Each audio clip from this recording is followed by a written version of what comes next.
Et allons découvrir à présent, à la découverte d'une promotrice d'une unité de production de chocolat made in Cameroun. Sa marque Chocoterré propose aux consommateurs des nouvelles saveurs comme du chocolat gingembre, chocolat épicé ou encore chocolat au curcuma. Des produits qui ont le vent en poupe mais dont la production reste lente à cause du manque d'équipements adéquats. Incursion dans son activité avec nos correspondants locaux, Chimène Baleba, Pierre Parfait-Dongo et Cyril Guéjoy.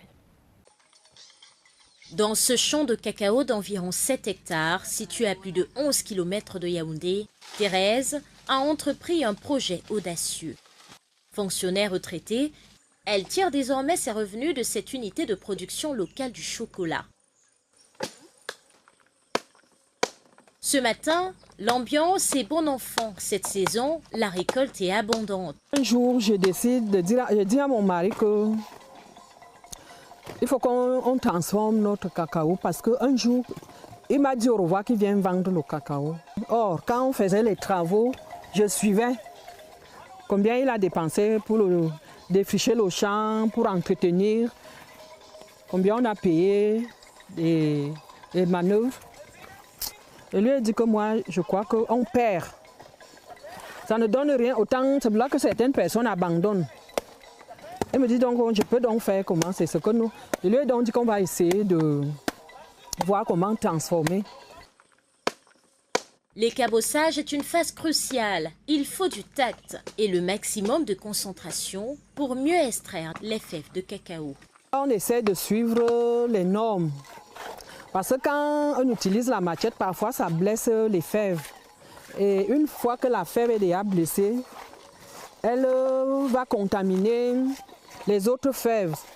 Si vous mangez une fève blessée, vous allez vous rendre compte que c'est plus amer, ça n'a pas de goût.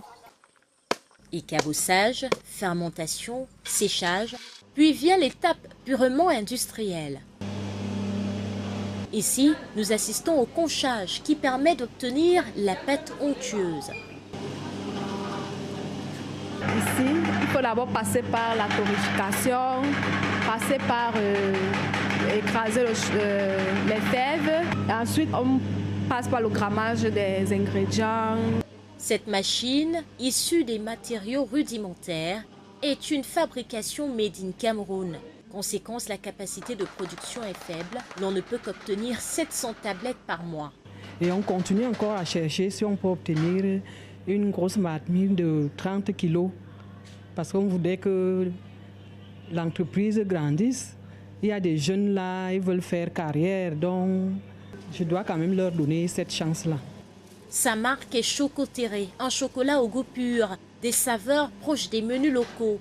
Chocolat au lait, chocolat noir, chocolat au gingembre, au curcuma et chocolat épicé. Cette cliente, conquise par la qualité du produit, a fait le déplacement de son domicile et traversé des dizaines de supermarchés. Ce chocolat, vraiment, j'ai déjà eu à le savourer et il est de très bonne qualité. Pour développer son activité, Thérèse et son équipe ont également choisi de participer à des foires et expositions. Les enfants, même pour ma femme, pour mon épouse, ils peuvent faire la saveur gingembre et tout. Je l'ai goûté, il est formidable.